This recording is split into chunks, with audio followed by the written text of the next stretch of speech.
সবাইকে স্বাগত জানাচ্ছি ব্যবসা বাণিজ্য ও অর্থনীতির বিশ্লেষণ নিয়ে সাপ্তাহিক আয়োজন বাণিজ্য ও অর্থনীতি অনুষ্ঠানে।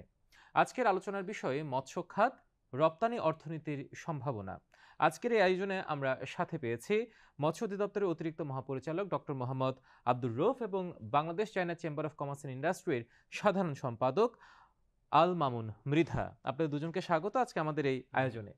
আমরা দর্শক আলোচনায় যাব, কিন্তু তার আগে আমরা একটা তথ্যচিত্র দেখে আসবো।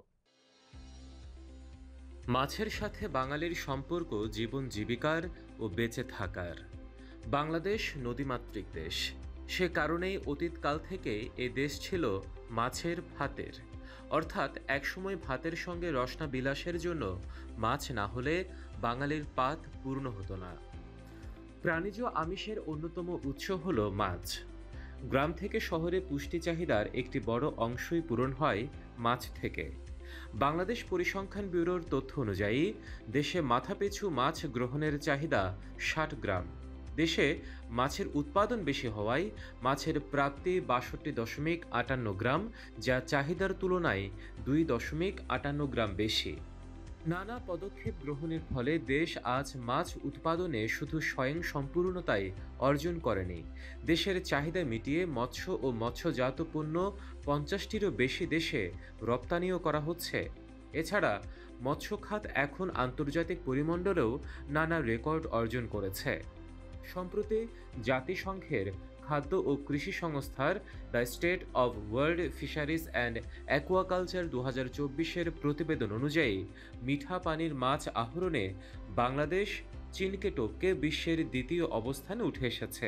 মৎস্য খাতে সুদূর প্রসারী পরিকল্পনা গ্রহণ ও উন্নয়ন প্রকল্পগুলোর সফল বাস্তবায়ন এবং মৎস্য অধিদপ্তর ও গবেষণা প্রতিষ্ঠান সহ সংশ্লিষ্ট সব দপ্তর সংস্থার অক্লান্ত প্রচেষ্টায় ২০২২-২৩ অর্থবছরে দেশে মৎস্য উৎপাদন হয়েছে ৪৯.১৫ লাখ মেট্রিক টন। এর মধ্যে বিশেষ করে ২০২২-২৩ অর্থবছরে ইলিশের উৎপাদন হয়েছে ৫.৭১ লাখ টন, যা একক প্রজাতি হিসেবে মোট মৎস্য উৎপাদনের ১২%। এছাড়া বিশ্বে ইলিশ উৎপাদনকারী ১১টি দেশের মধ্যে বাংলাদেশ প্রথম। ইলিশ জাতীয় জীবনের অর্থনীতিতেও বড় অবদান রাখছে। জিডিপিতে ইলিশের অবদান শতকরা ১ ভাগের বেশি।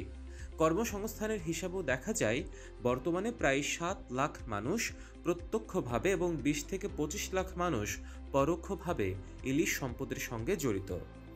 ইলিশ ছাড়াও ২ বছরে মিঠা পানির মাছ উৎপাদনে উল্লেখযোগ্য অবদান রেখেছে দেশি প্রজাতির পাঙাশ, বোয়াল, আইড় ও অন্যান্য ছোট মাছ এবং কার্প জাতীয় মাছ। এছাড়া বদ্ধ জলাশয়ে চাষের মাছ উৎপাদনেও বাংলাদেশের সাফল্য ঈর্ষণীয়। চাষের মাছ উৎপাদনে বাংলাদেশ টানা ৫ বছর বিশ্বে পঞ্চম স্থান ধরে রেখেছে। গভীর সমুদ্রে টুনা ও সমজাতীয় পেলাজিক মাছ আহরণে পাইলট প্রকল্প শীর্ষক একটি উন্নয়ন প্রকল্প বাস্তবায়িত হচ্ছে। এছাড়া সামুদ্রিক মৎস্য সম্পদের সুষ্ঠু ব্যবস্থাপনার লক্ষ্যে মৎস্য অধিদপ্তর কর্তৃক sustainable coastal and marine fisheries শীর্ষক একটি মেগা প্রকল্প বাস্তবায়নাধীন রয়েছে, যা সুনীল অর্থনীতিতে নতুন মাত্রা সংযোজনের পাশাপাশি দেশের খাদ্য নিরাপত্তায় উল্লেখযোগ্য ভূমিকা রাখবে।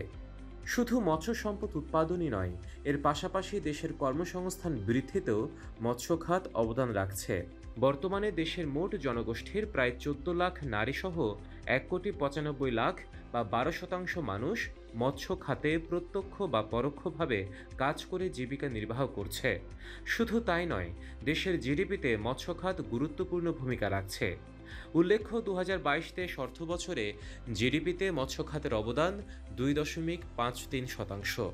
সব মিলিয়ে মৎস্য খাত দেশের মানুষের খাদ্য ও পুষ্টি নিরাপত্তা নিশ্চিতকরণে গুরুত্বপূর্ণ ভূমিকা পালন করছে। দর্শক, আমরা তথ্যচিত্রে যেমনটি দেখানোর চেষ্টা করেছি, একটি বিষয় স্পষ্ট, সেটা হচ্ছে মাছ উৎপাদনে কিন্তু আমরা সারা বিশ্বে একটি তৃতীয় স্থান দখল করে বসে আছি। অর্থাৎ উৎপাদনে আমরা যথেষ্ট স্বয়ংসম্পূর্ণ, কিন্তু তার নিরিখে আমরা আসলে রপ্তানিতে কি পরিমাণ এগিয়েছে, সীমাবদ্ধতা কোন জায়গায়, সম্ভাবনা কোন জায়গায়, এসব নিয়ে আমরা আজকে আলোচনা করব। আমরা ফিরছি মূল আলোচনায়। ডক্টর মোহাম্মদ আব্দুর রৌফ, আপনাকে দিয়ে শুরু করতে চাই। সেটি হচ্ছে মৎস্য অধিদপ্তর দেশের মৎস্য খাতের উন্নয়নে নানা রকম কার্যক্রম পরিচালনা করতে, মানে এই খাতকে এগিয়ে নেওয়ার জন্য আসলে আপনারা তৃণমূল পর্যায়ে, প্রান্তিক পর্যায় পর্যন্ত কি কি কার্যক্রম পরিচালনা করছেন? মৎস্য অধিদপ্তরের মাধ্যমে পরিচালিত মৎস্য উন্নয়ন কর্মকাণ্ডের ফলে বর্তমানে মৎস্য সেক্টর জাতীয় অর্থনীতিতে একটা গুরুত্বপূর্ণ ভূমিকা রেখে চলেছে। আমাদের জাতীয় অর্থনীতিতে দেশের যে মোট জিডিপি আছে তার 2.45% আমাদের মৎস্য সেক্টরের অবদান এবং 22.14% আমরা কৃষিজ জিডিপিতে মৎস্য সেক্টরের অবদান। আপনারা জানেন এখানে দেশের প্রায় 12% লোক জীবিকা নির্বাহের জন্য মৎস্য সেক্টরের উপর প্রত্যক্ষ এবং পরোক্ষভাবে জড়িত। প্রতি বছর প্রায় 4,500 কোটি টাকা আমরা মৎস্যজাত পণ্য রপ্তানি করে বৈদেশিক মুদ্রা অর্জন করে থাকি। আমরা জানি এটা যে আমরা মাছ উৎপাদনে আমরা স্বয়ংসম্পূর্ণ এবং আমাদের ইলিশ উৎপাদনে বাংলাদেশ প্রথম স্থান অধিকার করেছে। উন্মুক্ত জলাশয়ের মৎস্য আহরণে আমরা তৃতীয় এবং বদ্ধ জলাশয়ের আমরা মৎস্য উৎপাদনে আমরা পঞ্চম স্থান অধিকার করে রেখেছি। মৎস্য অধিদপ্তরের প্রধান ম্যান্ডেট কি? প্রধান ম্যান্ডেট হচ্ছে যে দেশের আবহমান জনসাধারণের আমিষের চাহিদা পূরণ সহ দারিদ্র্য দূরীকরণ, কর্মসংস্থান সৃষ্টি এবং রপ্তানি বৃদ্ধির মাধ্যমে দেশের অর্থনীতিকে সুসংহত করা। সেই লক্ষ্যে আমরা মৎস্য অধিদপ্তর বিভিন্ন কার্যক্রম চালিয়ে যাচ্ছি। মূল কথা হলো মৎস্যের উৎপাদন বৃদ্ধি করা। আপনারা জানেন গত অর্থবছরে আমাদের মাছের উৎপাদন হয়েছে 49.15 লক্ষ মেট্রিক টন। কী কারণে হয়েছে সেইগুলোকে অ্যাচিভ করতে হলে আমরা বিভিন্ন কার্যক্রম হাতে নিয়েছিলাম। এর মধ্যে রয়েছে দেশীয় প্রজাতির মাছ সংরক্ষণের জন্য আমরা বাংলাদেশের বিভিন্ন সমস্ত উপজেলাতে প্রায় 500টি মৎস্য অভয়াশ্রম আমরা স্থাপন ও রক্ষণাবেক্ষণ করেছি। এতে করে মাছের উৎপাদন, বিশেষ করে দেশীয় প্রজাতির মাছের উৎপাদন বৃদ্ধি পেয়েছে। আমাদের আরেকটা প্রোগ্রাম রয়েছে বিল নার্সারি কার্যক্রম। শুষ্ক মৌসুমে বিলের দেশে বিশেষ করে গভীরতম অংশে যে পানি থাকে যেই পানিতে আমরা মাছের রেণু ছাড়ি এবং সেগুলোকে রক্ষণাবেক্ষণ করি। কিছু খাদ্য দেওয়া হয়, এতে করে ওখানে যে রেণু থেকে যে পোনা তৈরি হয় সেগুলো যখন বর্ষা হয় অটোমেটিক্যালি চলে যায় নদী নালা খাল বিলে, এতে মাছের উৎপাদন বৃদ্ধি পায়। এরপরে আমাদের আরেকটা প্রোগ্রাম আছে উন্মুক্ত জলাশয়, আমাদের প্রাতিষ্ঠানিক পুকুর, সরকারি পুকুরে আমরা মাছের পোনা অবমুক্ত করে থাকি। গত বছর আমরা প্রায় 281 মেট্রিক টন মাছের পোনা আমরা অবমুক্ত করেছি। এগুলোর পাশাপাশি যে আমরা এই মাছগুলো যে ছাড়লাম বা পোনা ছাড়লাম সেগুলোকে যাতে রক্ষণাবেক্ষণ হয়, তারা যাতে বাড়তে পারে, বড় হতে পারে, তার জন্য আমরা করি মৎস্য সংরক্ষণ আইন বাস্তবায়ন করি। এতে করে মৎস্য সংরক্ষণ আইন বাস্তবায়ন মধ্যে রয়েছে আমরা মোবাইল কোর্ট পরিচালনা করি, অভিযান পরিচালনা করি। এতে করে তাদেরকে যারা ক্ষতিকর জাল ব্যবহার করে তাদেরকে আমরা শাস্তির আওতায় আনি। এগুলো একটা বিষয় আছে। আমাদের হলো আভ্যন্তরীণ জলাশয়ের বিষয়টা বলি। আমরা উপকূলের দিকে যদি যাই, উপকূলে আমরা জানেন যে আপনি বলেছেন যে আমরা উপকূলে 1,18,813 বর্গ কিলোমিটার আমাদের সমুদ্র এলাকা, এটা আমাদের সম্পদ।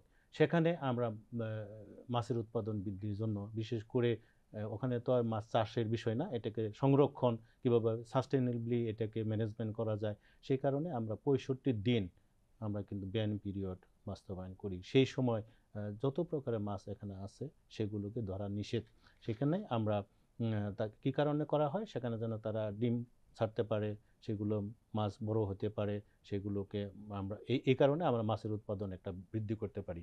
সমুদ্রে আরও আমরা কতগুলো কাজ করে থাকি, যেমন MCS পদ্ধতি বলা হয়, মনিটরিং, কন্ট্রোল অ্যান্ড সার্ভিলেন্স।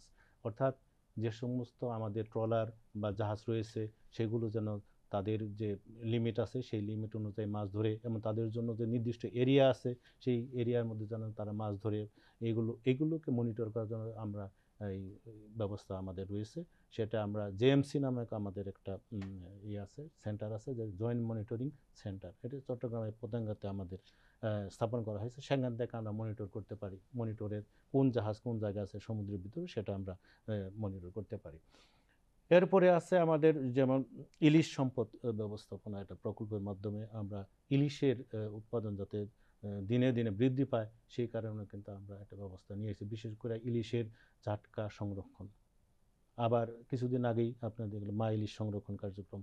মা ইলিশ সংরক্ষণ আমরা সাধারণত 22 দিন করে থাকি। এতে করে যে সমুদ্র থেকে ইলিশগুলো নদীতে আসে, নদীতে এসে তারা ডিম পারে। ডিম অর্থাৎ গেল মাসে যেটা হয়েছে শেষ অর্থাৎ আপনারা নানামুখী কার্যক্রম নিয়েছেন, আমরা, যার হ্যাঁ, কারণে হচ্ছে এরকম মৎস্য খাতের উন্নয়নে আপনারা আরেকটা নানামুখী উপকূলীয় কার্যক্রম। আরেকটা বিষয় আছে যেটা আমরা যে বলি চিংড়ি, যে উপকূলীয় চিংড়ি হ্যাঁ, এলাকা, হ্যাঁ, সেটা উৎপাদন বৃদ্ধির জন্য আমরা যে একটা প্রজেক্ট আছে আমাদের sustainable coastal and marine fisheries project, সেই প্রজেক্টের মাধ্যমে আমাদের ক্লাস্টার ফার্মিং করার মাধ্যমে চিংড়ির উৎপাদন বৃদ্ধি করা হচ্ছে।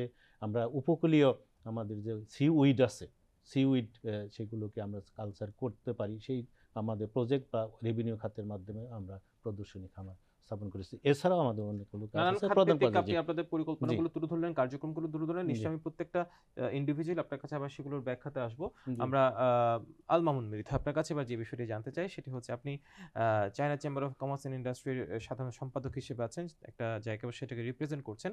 আমরা উৎপাদনের দিকগুলো আমরা জানলাম প্রতিবেদন থেকেই। যিনি আছেন অতিরিক্ত মহাপরিচালক, উনি বেশ কিছু ওনাদের কার্যক্রমের কথা তুলে ধরেছে, আমাদের বিশাল সমুদ্র সীমার কথা তুলে ধরেছে। উৎপাদন আমরা যতটুকু এগিয়েছি, রপ্তানিতে আসলে আমরা ততটুকু যেতে পারি না, হয়তো বা বেশ কিছু সীমাবদ্ধতা আছে। আসলে এই জায়গায় সীমাবদ্ধতাগুলো কি আমাদের? 2017-18-তে একটা বড় বায়ার গ্রুপ বাংলাদেশ চায়না চেম্বারে আসে। বাংলাদেশ থেকে তারা আপনার ব্ল্যাক টাইগার শ্রিম্প নিতে চায়, এবং এই সূত্রেই আমরা চেম্বার থেকে একটা ডিটেল স্টাডি করি যে বাংলাদেশের হোয়াইট গোল্ড নামে পরিচিত যেই চিংড়ি আছে, চিংড়িকে বলা সারা হয়। পৃথিবীর সবচেয়ে বড় ভোক্তা বাজার মাছের যে চায়না, সেখানে আমরা কিভাবে পেনিট্রেট করতে পারি। যখন কাজ শুরু করলাম তখন দেখলাম যে আমাদের টোটাল ম্যানেজমেন্ট যেটা আছে সেখানেই বড় রকমের গলদ আছে। 80-85 টাকার ডলার 120 টাকা হয়ে গেছে, এই কারণে আমার রপ্তানির পরিমাণ বেড়ে গেছে। ব্যাপারটাকে ওই আঙ্গিক না দেখে আমরা যদি গত 10 বছরে আমাদের কত মেট্রিক টন আমরা রপ্তানি করতে পেরেছি, আপনি যদি সেই স্ট্যাটিস্টিক্সটা বলতেন তাহলে আমরা দেখতে পারবো যে প্রতি বছরই আমাদের রপ্তানি কমতির দিকে। আমাদের প্রথম যেই সমস্যাটা আমরা ফেস করলাম সেটা হচ্ছে যে আমাদের সাপ্লাই চেন ম্যানেজমেন্ট যেটা আছে সেখানে একটা বড় রকমের গলদ আছে। আমাদের উৎপাদনের ক্ষেত্রে আমরা সেমি অর্গানিক যেটা বলি, সেই সেমি অর্গানিকের যে ক্রাইটেরিয়াগুলো আমাদের ফুলফিল করতে হয় সেগুলো যথাযথভাবে আমরা মেনটেন করতে পারি না। আমাদের যেখানে উৎপাদন হয় সেখান থেকে যেই সাপ্লাই চেনে যেভাবে ম্যানেজ করে আপনার এটা ফ্যাক্টরি পর্যন্ত পৌঁছতে হয়, সেই ট্রান্সপোর্টেশনটা আপনি বিশ্ববাজারে দেওয়ার জন্য যেই ট্রান্সপোর্ট আপনার যেভাবে ট্রান্সপোর্ট করতে হবে সেটা ওইভাবে করা যায় না। পণ্যের মান অনেক খারাপ হয় এই কারণে। আমাদের ফ্যাক্টরিতে যেভাবে প্রসেস করছি আমরা জিনিসগুলো, তারপরে এই জিনিসগুলোকে প্রসেস করার পরে যখন আমরা এক্সপোর্টের দিকে গেলাম, সেই আপনার পোর্ট ম্যানেজমেন্ট এবং আমাদের এক্সপোর্ট ডেস্টিনেশনে যাওয়ার যেই প্রক্রিয়াটা আছে সেটাতেও আমাদের কিছু গলদ আছে। সবচেয়ে বড় আমি যেই জায়গাটা দেখি যে বিশ্ববাজারে আমাদের বহু দেশ যাদের সাথে খুব ইন্টেন্স কম্পিটিশনে থাকতে হয়, আমাদের পার্শ্ববর্তী অনেকগুলো দেশই আছে যারা বিশ্ববাজারে এই সামুদ্রিক যেই মাছ আছে বা আমাদের যে আভ্যন্তরীণ মাছ আছে সেগুলোর বড় সাপ্লায়ার। তাদের বিশ্ববাজারে যে বিপণনের স্ট্র্যাটেজি, তাদের বিশ্ববাজারে যে বিপণনের জন্য তারা যতটা অ্যাগ্রেসিভ ভূমিকায় আছে, বাংলাদেশ বেশ কিছু লাজুক লাজুক জায়গায় আছে আর কি। সেই জায়গায় যে আমরা কিভাবে নেগোশিয়েট করব, আমরা কিভাবে এগুলোকে বাড়ানোর জন্য কথা বলবো, সেইখানে আমাদের আরেকটু এফিসিয়েন্সি লেভেল বাড়ানো দরকার। এরপরে আমাদের দেশের ভেতরের যেই মাছের আমরা সম্ভাবনার কথা বলছি, আপনারা জানেন যে আমাদের একদিকে যেমন মাছ উৎপাদনে আমরা শীর্ষে আছি, আবার মাছের ভোক্তার যেই ডেটাটা যদি আপনি দেখেন যে 20 কোটি মানুষের চাহিদা এই মাছের জন্য, এবং তার তুলনায় যদি আমরা উৎপাদনটা দেখি তাহলে আমাদের এক্সপোর্টেবল আইটেমসগুলো কিন্তু খুব বড় মাত্রায় নাই। ঠিক আছে, তো সেখানে আমাদের উৎপাদন বাড়ানো, যেগুলোতে আমরা এক্সপোর্ট ফোকাস করছি, আমাদের এক্সপোর্টে এখানে আপনার সবচেয়ে বেশি কি এক্সপোর্ট হচ্ছে? চিংড়ি। তারপরে কি এক্সপোর্ট হচ্ছে? আপনার ইলিশ। তারপরে কি এক্সপোর্ট হচ্ছে? আমাদের ফিশ ফিলেট যেগুলো বলি সেগুলো।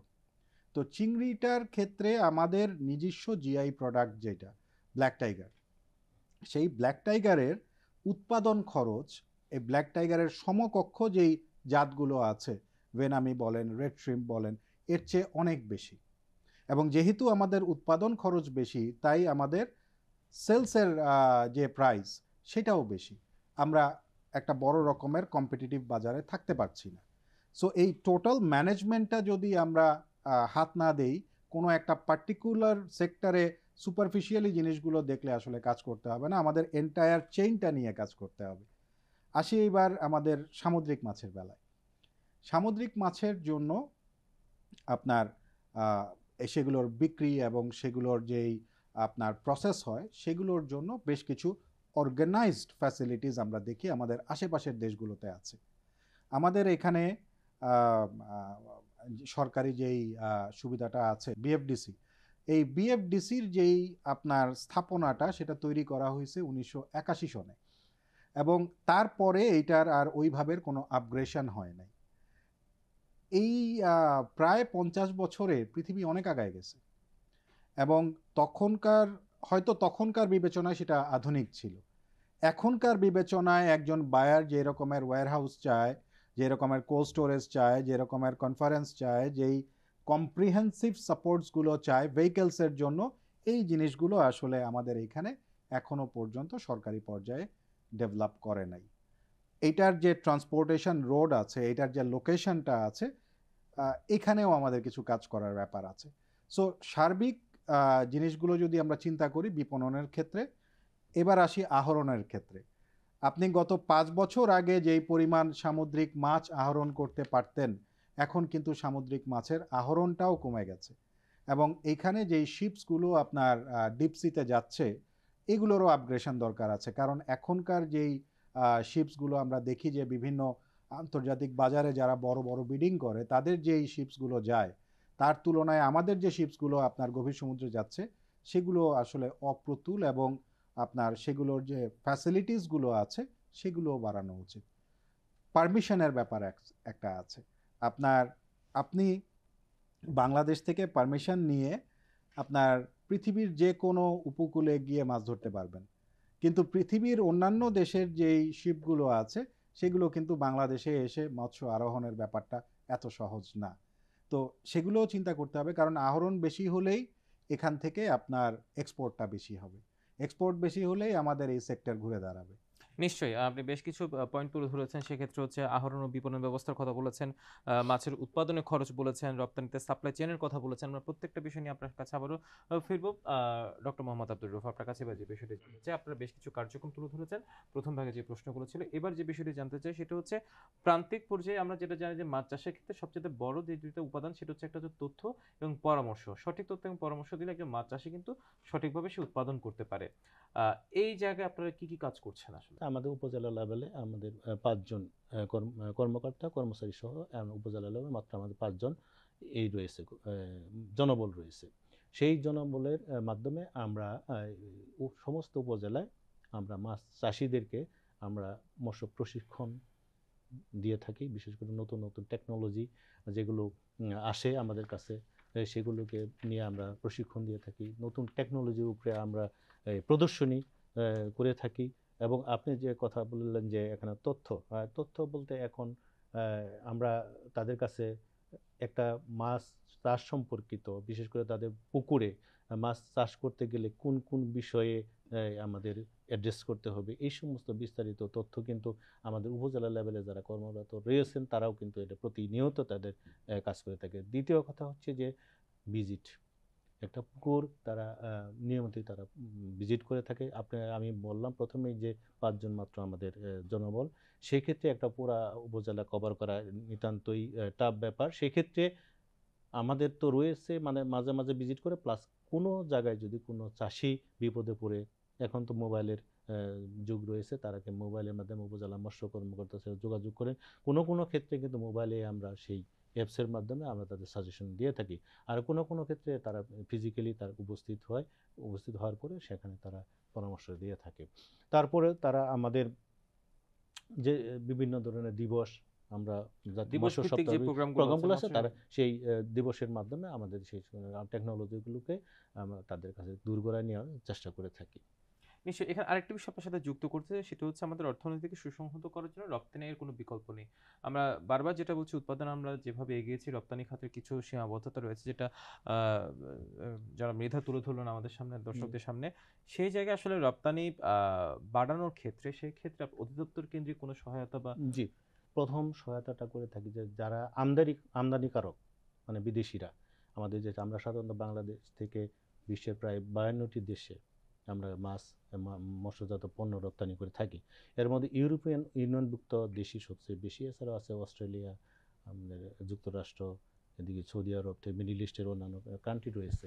কিন্তু প্রথম কথা হচ্ছে সেই সমস্ত জায়গায় উনি ভালো জানেন যে যদি আমরা কোনো এক্সপোর্ট করতে চাই, তাদের কিন্তু সেই দেশের তালিকাভুক্ত হতে হয়, যে এক্সপোর্টারদেরকে যে আমি ওই দেশে মাছ রপ্তানি করতে পারবো। তখন এই যে তালিকাভুক্তির যে সমস্ত প্রসিডিউর রয়েছে, আমরা মৎস্য অধিদপ্তর তাদেরকে সহযোগিতা করে থাকি। যে একজন যদি আমাদের কাছে আবেদন করে যে আমি চায়নাতে মাছ রপ্তানি করতে চাই, তাহলে আমাদের কাছে আবেদন করলে যতগুলো ফর্মালিটিস আছে সেইগুলো ফর্মালিটিসের মাধ্যমে আমরা সেটা সহযোগিতা করে থাকি তাদেরকে।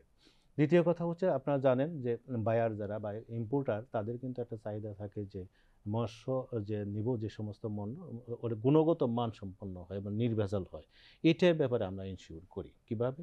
আমাদের বাংলাদেশে আন্তর্জাতিক মান সম্পন্ন 3টি ল্যাবরেটরি রয়েছে, টেস্ট ল্যাবরেটরি, একটা ঢাকা, একটা খুলনা, একটা চট্টগ্রাম। সেখানে যে কনসাইনমেন্টগুলো যায়, সেখানে একটা আমরা টেস্ট করি, কনসাইনমেন্ট স্যাম্পল কালেকশন করে আমাদের 3টে ল্যাবে এটা পরীক্ষা করা হয়। পরীক্ষা করে যখন এনশিওর হয়ে যায় এখানে কোনো ভেজাল নেই, কোনো রোগ জীবাণু নেই, তখনই আমরা তাদেরকে একটা হেলথ সার্টিফিকেট ইস্যু করি। সেই হেলথ সার্টিফিকেট না হলে কিন্তু ওনারা বিদেশে এগুলো করতে পারেন না। এইটার ক্ষেত্রে আমরা সহযোগিতা করে থাকি। আর আইন কানুন বিভিন্ন ধরনের ওই দেশের, যেমন আমি সৌদি আরবে এক্সপোর্ট করবো, ওদের তো কিছু চাহিদা রয়েছে। ওরা সাধারণত ইউরোপিয়ান ইউনিয়ন থেকে প্রতি 3 বছর পর আমাদের বাংলাদেশে অডিট করতে আসে, যে সমস্ত স্থাপনা রয়েছে। তারা শুধু এই যে মৎস্য পণ্যটাই নিল তা না, কিন্তু যে এই মৎস্যটা কোথায় তৈরি হলো, খামারে, সেখানে কোথায় নিয়ে গেল, ডিপুতে, সেখান থেকে প্রসেসিং ফ্যাক্টরিতে, এই যে সাপ্লাই চেন, এই চেনের প্রত্যেকটা স্থাপনায় কিন্তু আমরা যাতে তাদের চাহিদা অনুযায়ী উপযোগী করা হয়, সেই উপযোগিতা করার ক্ষেত্রে আমরা তাদেরকে বিশেষ করে প্রসেসিং ফ্যাক্টরি, খামার আছে, তার ডিপো মালিক, এদেরকে পরামর্শ দিয়ে থাকি যে আপনারা এইভাবে করেন, তাহলেই তারা মানে যে রপ্তানিযোগ্য করার জন্য, রপ্তানি কাজে সহায়তা করার জন্য যা যা করা দরকার, আমরা মানে ব্যক্তির মধ্যে যা তা গুলো করে আপনারা থাকেন। শুনলেন রৌফের কথা, আল-মামুন মৃধা, ওনার বক্তব্যের নিরিখে আপনার বিশ্লেষণটা কি হতে পারে? অবশ্যই ওনারা ওনাদের মতো করে চেষ্টা করছেন, ওনাদের কিছু লোকবল সংকট আছে, এটাও সত্যি কথা।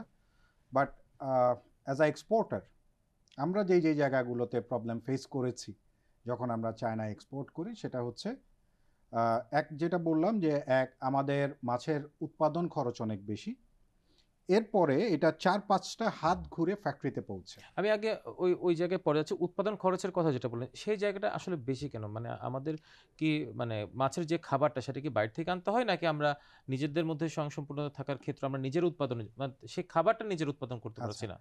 এখানে 2টা জিনিস, যেহেতু আমি চিংড়ি নিয়ে কাজ করেছি, আমি এই ব্যাপারে বলাটাই বেশি যুক্ত মনে করি। চিংড়ির বেলায় আমরা যেটা দেখেছি, যে পোনাটা কালেক্ট করতে হয়, সেই পোনার দাম বেশি পড়ে। তারপর আমরা এটা সেমি ইন্টেন্সিভ অথবা আপনার ন্যাচারাল যেই পদ্ধতিতে আছে, যেটা চাষ করতে যাই, তখন যে খাবারটা দিতে হয় ইনিশিয়ালি, সেটার দাম বেশি পড়ে এবং সেটা আপনার ইম্পোর্ট করতে হয় এবং সেটার ইম্পোর্ট প্রাইস বেশি। এরপরে আমার দিনকে দিন যে উৎপাদনের জায়গাটায় আছে, আপনি প্রতি বছরই দেখবেন যে আগের বছরের চেয়ে তার উৎপাদনের এরিয়াটা কমে গেছে। যারা কৃষক ছিলেন তারা এই পেশা বাদ দিয়ে অন্যান্য পেশায় শিফট করেছে। আমরা যেহেতু ন্যাচারাল পদ্ধতিতে উৎপাদন করি, এখনো পর্যন্ত আমরা ইন্টেন্সিভ বা সেমি ইন্টেন্সিভে ওইভাবে যেতে পারি নাই, তাই আমাদের পার একর উৎপাদনটা আমাদের কম্পিটিটর কান্ট্রির কাছ থেকে অনেক কম। এবং পার একরে যখন নাকি আপনার একটা সার্টেন অ্যামাউন্ট অফ ফিশ আপনি পাবেন, তখন তার উৎপাদন খরচ বেড়ে যাবে। আপনি প্রোডাকশন বাড়াবেন, আপনার উৎপাদন খরচ কমে আসবে। হ্যাঁ, এটা একটা ব্যাপার। এই যে 3 থেকে 4 রকমের হাতটা ঘুরছে, প্রতিটা হাতে আপনার পণ্যের দাম বাড়ছে, এবং শুধু বাড়ছেই না, এখানে বেশ কিছু অনৈতিক কাজ হয়।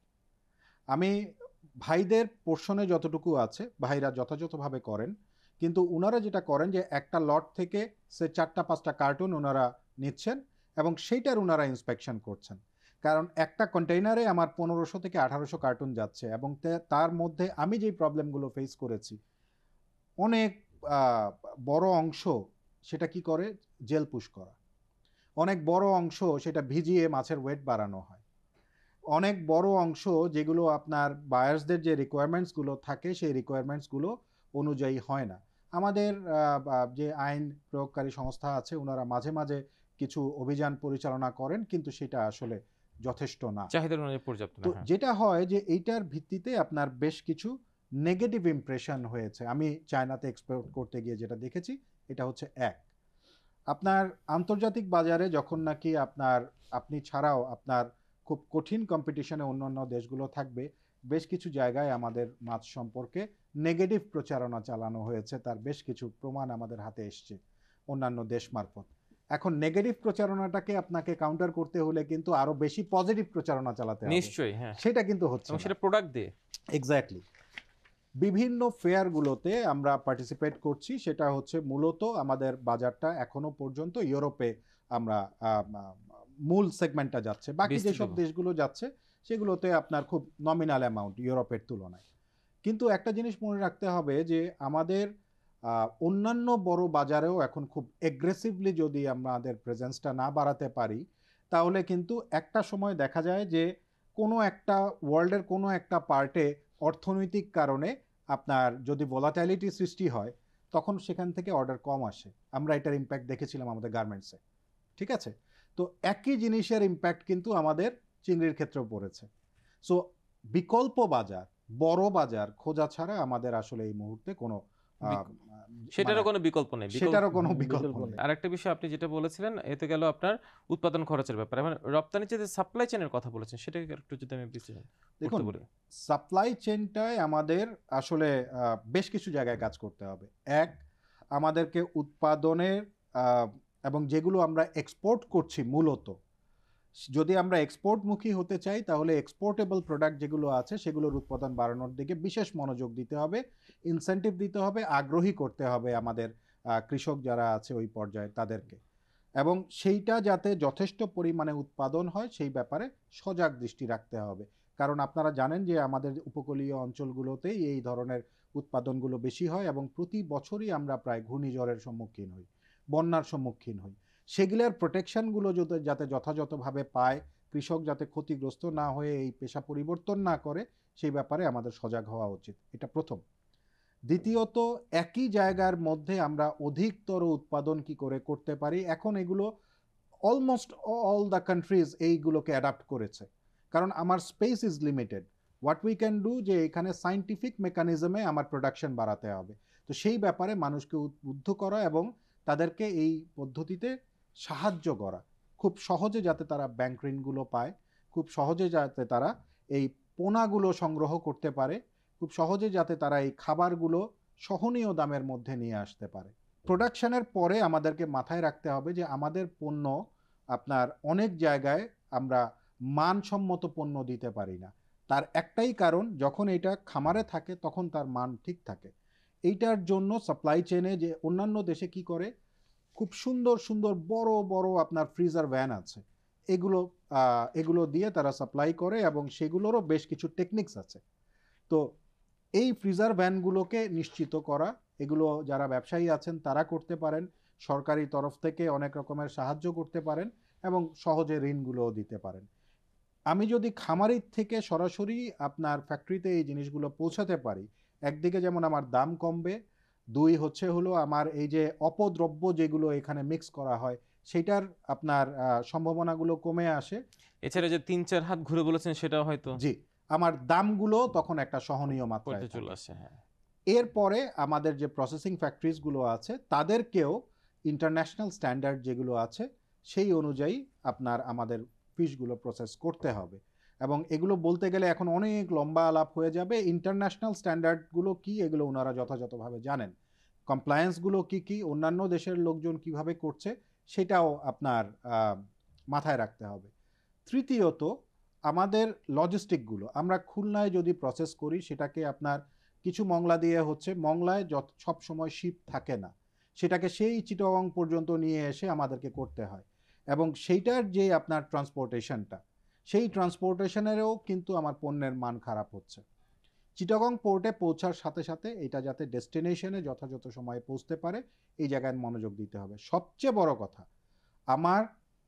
আমি কি করে আমার অর্ডার বাড়াতে পারি, নতুন নতুন জায়গায় নতুন নতুন বায়ারদের সাথে আমার কমিউনিকেশনসগুলো কি করে বাড়ে, সেক্ষেত্রে প্রফেশনাল লোকদেরকে নিয়োগ দিতে হবে। আমার আশেপাশের দেশ যা করছে, যেভাবে তাদের লক্ষ লক্ষ মেট্রিক টন বিক্রি হচ্ছে, আমরা যদি ওই সমমানের জায়গায় নিজেদেরকে না নিতে পারি, আসলে আমরা এগুলো গল্পই করতে পারবো, কিন্তু আজ খুব তাড়াতাড়ি আমাদের এক্সপোর্ট আমরা এই ক্ষেত্রে বাড়তে দেখব না। অর্থাৎ পণ্যের বৈচিত্র্যকরণ এবং নতুন নতুন বাজার ধরা, জি। সেটা হয়তো আমাদের রপ্তানির সম্ভাবনাটাকে আরো বাড়িয়ে দেবে। আব্দুর রফ, এবার আপনার কাছে যে বিষয়টি জানতে চাই সেটা হচ্ছে, আপনি ইলিশের কথা বলেছেন, চিংড়ির কথা বলেছেন, সেটা আমরা দেশের বাইরের ক্ষেত্রে, রপ্তানির ক্ষেত্রে যেরকমটা দেখি, কিন্তু দেশের বাইরে কিন্তু এই দুইটা প্রোডাক্টের, এই দুইটা পণ্যের কিন্তু একটা বিশাল বাজার আছে, কিন্তু আমরা প্রত্যেক বছরই দেখি সেটা হয় মধ্যস্বত্বভোগীদের কারণেই হোক বা কিংবা অন্য কোনো কারণে হোক, সেটা আমাদের মধ্যবিত্ত শ্রেণীর নাগালের বাইরে চলে যাচ্ছে। সে জায়গায় দেশীয় অর্থনীতিটা সে জায়গায় হয়তো খুব একটা স্ট্রং হচ্ছে না। এই জায়গায় আসলে আপনারা কোনো কাজ করছেন কিনা? প্রথমে চিংড়িতে যদি আসি, তাহলে নাগালের বাইরে যাওয়ার বিষয়টা হলো, আমাদের টার্গেট হলো বিশেষ করে রপ্তানি বিষয়। আমাদের তো কয়েক প্রকারের চিংড়ি আছে এখানে, বাগদা চিংড়ি, গলদা চিংড়ি, হরিণার চিংড়ি, চাকা চিংড়ি, এই ধরনের চিংড়ি আছে। সেগুলোর মধ্যে কিছু কিছু চিংড়ি আছে সেগুলো কিন্তু আমরা দেশীয় যে মাছ মানুষ আছে সেগুলো করতে পারি। এখানে বেশিরভাগই আমরা যে ব্ল্যাক টাইগার, যা বাগদা চিংড়ি আর গলদা চিংড়ি, এটি আমরা বেশিরভাগ রপ্তানি করে থাকি। যেহেতু বিশ্ববাজারে এর একটা চাহিদা রয়েছে, আমরা ওইদিকে আমাদের রপ্তানির আয় বৃদ্ধি করতে হবে।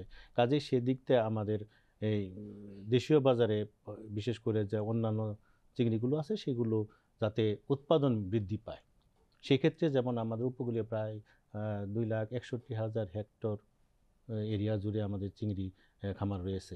সেই খামারগুলোতে বেশিরভাগই আমরা উনি উল্লেখ করেছেন যে ট্রেডিশনাল পদ্ধতিতে আমাদের চিংড়ি চাষ হয়ে থাকে।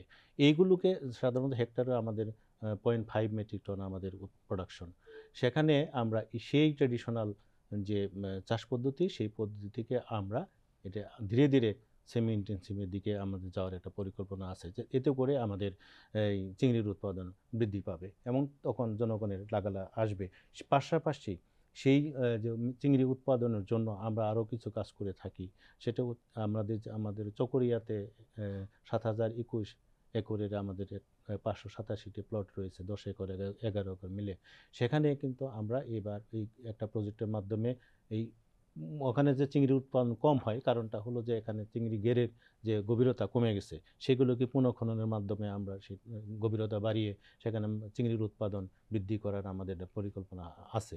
তো এই সমস্ত অ্যাক্টিভিটিস, তাছাড়াও আমাদের কিছু যে বেনামি চিংড়ি, যেটা আমরা উনি বললেন, বেনামি চিংড়ি আমাদের 26টি প্রতিষ্ঠানকে কিন্তু আমরা দিয়েছি, পারমিশন দিয়েছি যে তোমরা বেনামি চিংড়ি চাষ করো। তারাও চাষ করছে এবং 2টি হ্যাচারিকে আমরা বেনামি চিংড়ি এসপিএফ হ্যাচারি, এসপিএফ পোনা আমরা তৈরি করার জন্য পারমিশন দিয়েছি। সেগুলো থেকে যে উৎপাদন হবে আস্তে আস্তে, সেগুলো চিংড়ির উৎপাদন যখন বাড়বে তখন আমরা কিন্তু অটোমেটিক্যালি মাছের দেশীয় বাজারে হার না আসবে। আর ইলিশের ব্যাপারটা তো, ইলিশের উৎপাদন বৃদ্ধি আমরা দেখেছি আমাদের ক্রমান্বয়ে বাড়তেছেই। এবছর আমাদের 5,71,000 মেট্রিক টন উৎপন্ন হয়েছে এবং বৃদ্ধি করার জন্য আমরা বিভিন্ন অ্যাক্টিভিটিস আমরা বিগত কয়েক বছর যে সুফল আমরা পাচ্ছি। আরেকটা বিষয় হলো যে বাজারে যদি যান, আমি নিজেও গেছি, আপনারাও যান, সেখানে দেখা যায় যদি 500 গ্রামের যে আছে ইলিশ আছে, সেটার দাম কিন্তু 800 থেকে 900 টাকা কেজি। আবার 700 থেকে 800 গ্রাম যেটা আছে 1,000-1,200 টাকা প্রতি কেজি। কিন্তু 1 কেজির উপরে গেলেই দেখা যায় যে 1,400, 1,500 বা 1,600 টাকার কেজি। আমরা স্টেক হোল্ডার মিটিং করেছিলাম, সেখানে কিন্তু তারা বলেছেন যে আসলে তো আমরা বেশিরভাগ ছোটোগুলোই তো খাইতে পারি ইচ্ছে করলে, আমরা আমরা শুধু বলি যে ইলিশের দাম 2,000 টাকা কেজি, আমাদের তো 800-900 টাকা, মানে 1,000 টাকা কেজি পর্যন্ত আছে। কাজে আমরা কিন্তু এই জায়গায় কিন্তু অতটুকু হাইলাইটেড করি না, আমাদের হাইলাইটেড হয় কিন্তু ওই জায়গাতে। তো কাজে হ্যাঁ, এটা তারপরে বাস্তবতার নিরিখে ইলিশ যেহেতু একটা জিআই পণ্য, এটা আন্তর্জাতিকভাবে এটা এটা একটা চাহিদা রয়েছে, কাজেই হয়তোবা অদূর ভবিষ্যতে আমাদের অ্যাক্টিভিটিসের মাধ্যমে ইলিশের উৎপাদন বৃদ্ধি করে আমরা নাগালের মধ্যে আনার চেষ্টা অব্যাহত নিশ্চয়ই জনাব নিধা পণ্যের বৈচিত্র্যকরণের কথা বলেছেন এবং বিশ্ববাজারে নতুন নতুন বাজার সৃষ্টি করার কথা বলেছেন। আসলে এই জায়গায় আমরা কতটুকু এগিয়ে বা সীমাবদ্ধতাগুলো কেন? আমরা তো মনে করেন দু একটা পণ্য যেমন চিংড়ির কথা হলো বা ইলিশের কথা হলো, এছাড়া তো আমাদের তো আরো অনেক অপার সম্ভাবনার ক্ষেত্র রয়েছে, বিভিন্ন প্রজাতির মাছ রয়েছে এবং বিলুপ্ত প্রায় কিছু মাছ, যদি আমি ভুল না করে থাকি 36 প্রজাতির মাছও কিন্তু ফিরে এসেছে আমাদের গবেষণার মাধ্যমে। সেই জায়গাগুলো থেকে আমরা পণ্যের বৈচিত্র্যকরণে সুসংহত হতে পারছি না কেন আসলে? এই খাবার পণ্য যখন আপনি এক্সপোর্টে যাবেন তখন আপনাকে বেশ কিছু স্ট্যান্ডার্ড মেনটেন করতে হবে, এবং যতক্ষণ পর্যন্ত আপনি এই স্ট্যান্ডার্ড মেনটেন না করতে পারবেন ততক্ষণ পর্যন্ত কিন্তু আসলে অনেক বাজারই আপনার জন্য খুলবে না। কি সেটা? চীনে গলদা চিংড়ি যায় না কেন?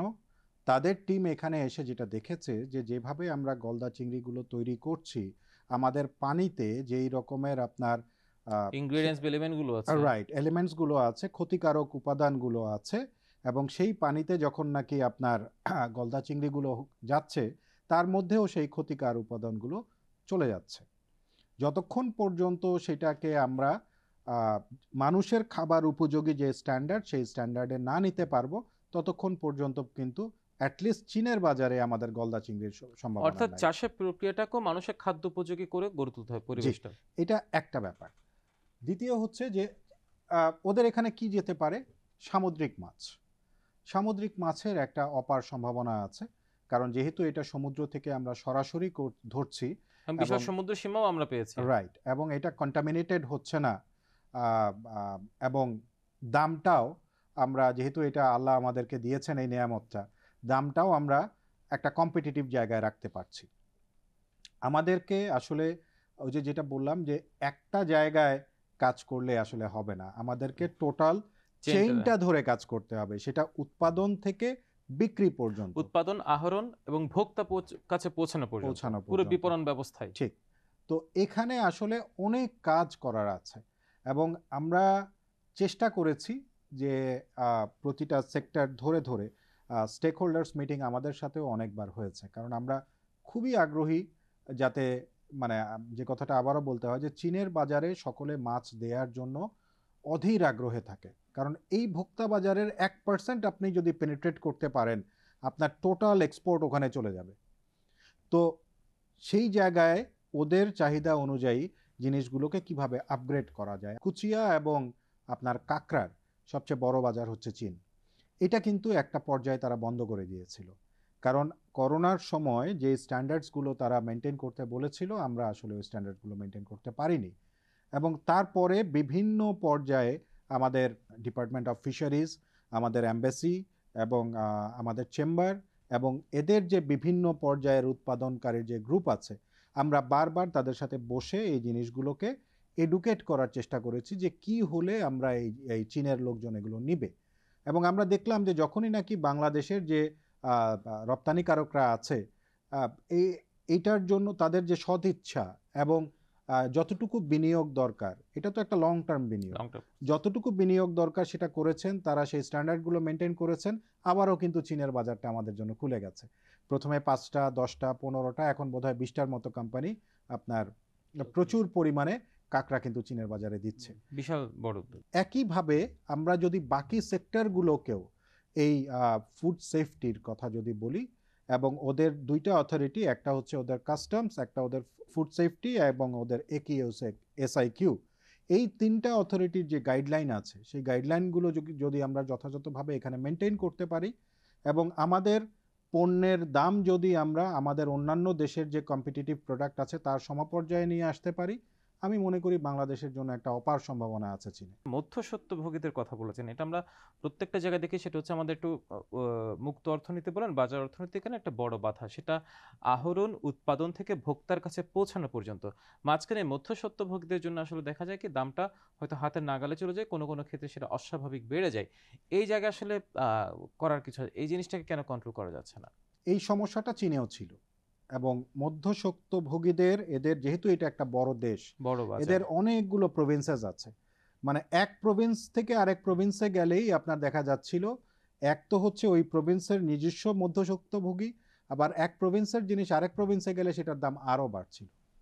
তো চীনের গভর্নমেন্ট খুব ইন্টারেস্টিং একটা করলো, পদক্ষেপ নিল।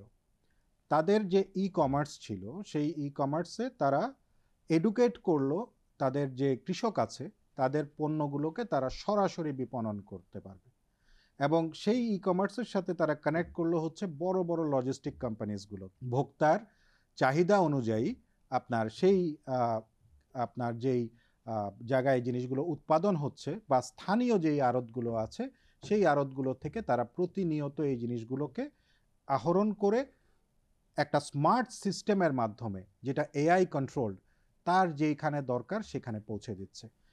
এতে করে যেটা হচ্ছে যে কৃষকের যে উৎপাদন খরচ তার সাথে একটা ছোট মার্কআপে কিন্তু আপনার ভোক্তা পর্যায়ে জিনিসটা পৌঁছে যাচ্ছে।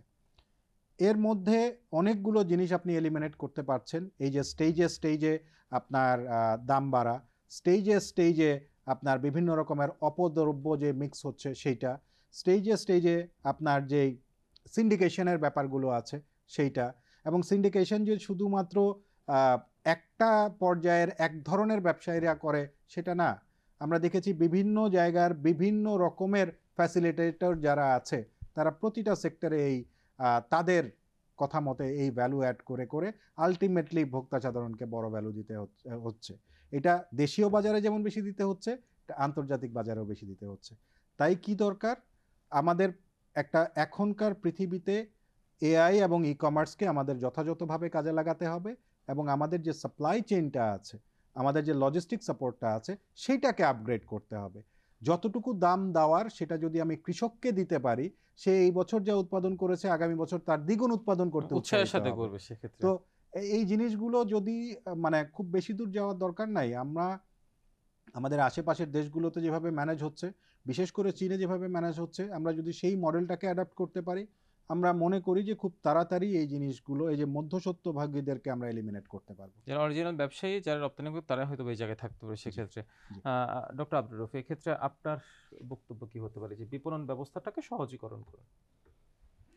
উনি যেমনটা বলছিলেন যে আসলে যে মধ্যস্বত্বভোগীর কথা একটা বলা হয়েছে, আসলে আমরা যদি খামার থেকে চাষিদেরকে এখন সরাসরি আমরা ঢাকায় কোনো পণ্য আনতে চাই, কোনো মধ্যস্বত্বভোগী এখানে যে কয়েকটা হাত বদল হয়, কিন্তু এখানে কিন্তু একটা তাদের কথাও কিন্তু আমাদের মাথায় এই মুহূর্তে রাখতে হবে। কারণ হলো যে ওদের কিছু পুনর্বাসন না করে বা তাদের বিকল্প কোনো পথ সৃষ্টি না করেই আমরা কিন্তু সরাসরি এখন আনা সম্ভব হচ্ছে না। কারণ আজকে আমাদের যে চাষি, তাদের যে সক্ষমতা, সব চাষি তো এত সক্ষম না যারা তাদের নিজস্ব ভেহিকেলে মাধ্যমে তারা ঢাকায় মাছ আনতে পারবে।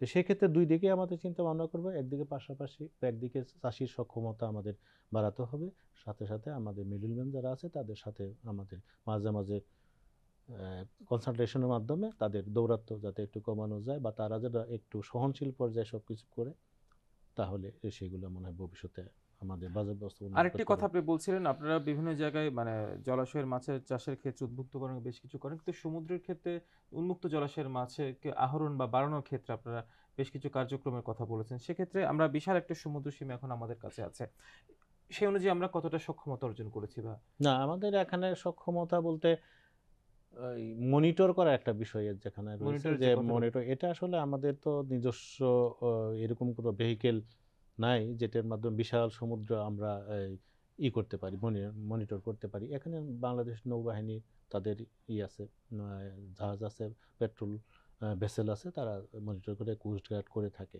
কিন্তু আমরা যে কাজটা এখানে তাদের করে থাকি যে আমাদের বিশেষ করে আমরা এই যে একটা বলছে JMC centre, joint monitoring centre, যেখানে বসলে দেখা যায় যে একটা জাহাজ কোন এলাকায় কতক্ষণ তারা করতে, আছে। তারা যদি আইন ভঙ্গ করে তাহলে তাদেরকে আমরা বলি সাধারণত যে না, আপনার তো এরিয়া এই পর্যন্ত, এই এরিয়াতে কেন গেলেন।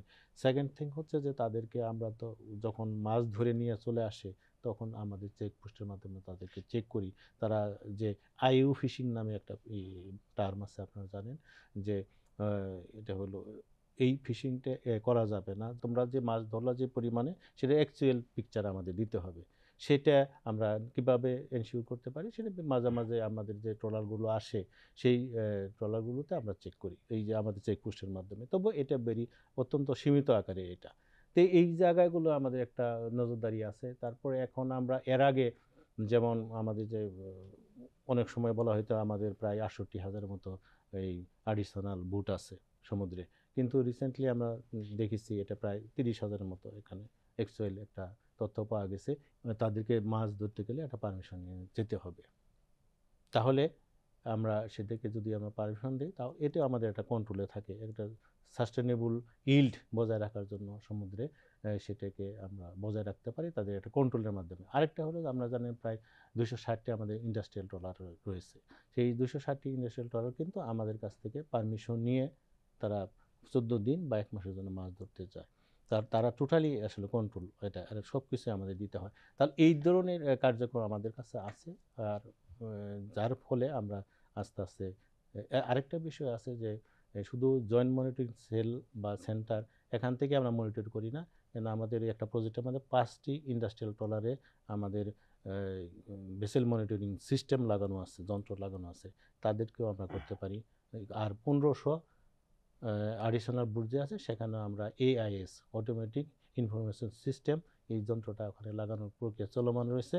সেগুলো হয়ে গেলে দেখা যাবে যে মোটামুটি আমরা তাদেরকে নজরদারি ভালোভাবে করতে পারবো। নিশ্চয়ই সেক্ষেত্রে হয়তো আহরণের সংখ্যাটা আরো বাড়বে। জি। আমার মৃধা আপনার কাছে এবার যে বিষয়টি জানতে চাই সেটা হচ্ছে সবশেষ প্রশ্ন, এই মৎস্য খাত আসলে রপ্তানি বাড়ানোর যেরকম প্রয়োজন আছে, উদ্যোক্তা তৈরি তার কোনো বিকল্প নেই। আসলে উদ্যোক্তা তৈরিতে আমরা কতটুকু এই জায়গায় সম্ভাবনা আছে, সীমাবদ্ধতাগুলো কি? উদ্যোক্তা তৈরির কোনো বিকল্প নাই। উদ্যোক্তা তৈরির জন্য যেই আহ, ব্যবসায়িক পরিবেশ বাংলাদেশে, এটা এখনো পর্যন্ত খুব সুখকর অবস্থায় নাই। ইজ অফ ডুইং বিজনেসের কথা আমরা বরাবর বলে আসছি, কিন্তু আমরা দেখছি যে এগুলো আসলে খালি আইন কানুন নীতি এর মধ্যেই সীমাবদ্ধ আছে। দুই, আপনার এটা আমরা যারা এই এই ব্যবসার সাথে জড়িত, আমাদের জন্য একটা বড় দুঃসংবাদ ছিল যে এটার জন্য যে ইনসেন্টিভটা দিত গভর্নমেন্ট, এটা হঠাৎ করে কমিয়ে দিল। এবং আমি যে আগ্রহী হব, সেই আগ্রহের জায়গায় একটা বড় আঘাত ছিল ভাটা এটা। পড়ছে। দ্বিতীয়ত, আমি যে ব্যবসাটা শুরু করার জন্য আমার যে পুঁজিটা দরকার হবে, সেই পুঁজিটা সবসময় আমার হাতে থাকে না। এইটার জন্য আপনি যদি সামুদ্রিক মাছের কথা বলেন, এটার যে পারমিশন গুলো দরকার একটা ফিশিং ট্রলারের জন্য, সেটা পাওয়াটা খুব একটা সহজ জিনিস না। আমাদের ফিশিং ট্রলার বা ফিশিং যে ভেসেলের কথা বলছেন, এগুলো খুব এক্সপেন্সিভ জিনিস। এগুলোর অনেকগুলো ব্যাপার দেখার আছে। সকল মাছ সাগরের সকল পর্যায়ে পাওয়া যায় না। কিছু মাছ আপনার শ্যালো ওয়াটারে থাকে, কিছু মাছ মিডে থাকে, কিছু গভীরে থাকে। আমাদের যে ফিশিং ট্রলারগুলো যাচ্ছে, এগুলোর কাছে কিন্তু খুব ডিপ থেকে যেই মাছগুলো আনা হয়, সেগুলোর মতো সেই নেটই নাই।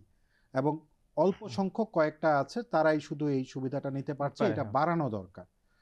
দ্বিতীয়ত, আমাদের এখন যেই মনিটরিং সিস্টেমটা আছে, সারা পৃথিবীব্যাপী যেই জিনিসগুলো ব্যবহার হচ্ছে, যে সোনারের ইউজ হচ্ছে, আপনার কোথায় আপনার মাছ গেলে পাওয়া যাবে, সেই জিনিসটাকে শব্দ নিয়ন্ত্রণ কৌশল যেটা বলে সুনির্দিষ্টভাবে আধুনিকভাবে। নির্দিষ্ট করা যায়। আমাদের আমরা যারা এই মাছ ধরছেন তাদের কাছ থেকে গত 4 বছরের ক্রমাগত যেটা ডেটা পাচ্ছি, যে আপনার 1 দশক আগেও ওনারা সাগরে গেলে যে পরিমাণ মাছ পেতেন, এখন এই জিনিসটা কিন্তু অনেকটাই কম পাচ্ছেন। কমে আসছে। সেটার কারণটা নিরূপণ করা। দ্বিতীয়ত, অনেকগুলো দেশ, আমি যদি নেদারল্যান্ডসের কথা বলি, আমি যদি আরও উন্নত দেশগুলোর কথা বলি, আমাদের দেশের সমুদ্র সীমার যেই লবণাক্ততা এবং যেই টেম্পারেচার, সেটা স্যালারিটি যেটা কিন্তু আছে। একেবারে আদর্শ আপনার অনেকগুলো দামি দামি সামুদ্রিক মাছ চাষ করার জন্য। এবং সমুদ্রে এই রকমের ব্যবস্থা করে কিন্তু, স্পেশালি আমি টুনার কথা বলতে পারি, টুনা চাষ করা যায়। এবং এইটা আমাদের সংশ্লিষ্ট যারা আছেন, তারা যদি খুব তাড়াতাড়ি এটা বিবেচনায় নেন, আমরা কিন্তু টুনাতেও একটা বড় বাজার ধরার সম্ভাবনা রাখি। তো এই সব জিনিসগুলোকে সমন্বিতভাবে যদি মাথায় নেওয়া হয় এবং সকল স্টেক হোল্ডারের সাথে কথা বলে জিনিসগুলোকে নোট ডাউন করে যদি আমরা খুব তাড়াতাড়ি কোনো দৃষ্টমান পদক্ষেপ নিতে পারি, মানে দেখুন, এটা এমন একটা জিনিস যেটা সারা পৃথিবীর দরকার হয়, খাদ্যপণ্য। এবং সেটা উত্তরোত্তর বাড়েই, কমে না। আমাদের দেশের যেমন একটা বড় বাজার আছে, বিশ্ববাজারেও কিন্তু বাংলাদেশের এটা দিয়ে প্রমিনেন্ট হওয়ার একটা বড় সম্ভাবনা আছে। সম্ভাবনা আছে এবং সবচেয়ে বড় কথা হচ্ছে এক্ষেত্রে তো কোনো কিছু আমদানি করতে হচ্ছে না, আমাদের নিজেদের দেশেই আছে, উৎপাদনে আমরা করছি, আহরণও আমরা করছি। জি। সেক্ষেত্রে তারাঞ্জি সেক্টরের মতো এটা হয়তো আরেকটা সেক্টর হিসেবে রপ্তানি course. হয়তো শীর্ষস্থান দখল করবে, যদি আমরা নীতিগুলোকে আরেকটু সহজীকরণ করে ফেলতে পারি। জি। আল মামুন মৃধা এবং ডক্টর মোহাম্মদ আব্দুর রউফ, আপনাদের দুজনকে অসংখ্য ধন্যবাদ আজকে আমাদের বাণিজ্য অর্থনীতি অনুষ্ঠানে এসে আপনাদের মূল্যবান সময় দেওয়ার জন্য। দর্শক, বাণিজ্য অর্থনীতি আজ এখানে শেষ করছি। দেখা হবে আগামী পর্বে অন্য কোনো আমাদের অর্থনীতির নতুন বিষয় নিয়ে। সে পর্যন্ত ভালো থাকুন, সুস্থ থাকুন। শুভেচ্ছা সবাইকে।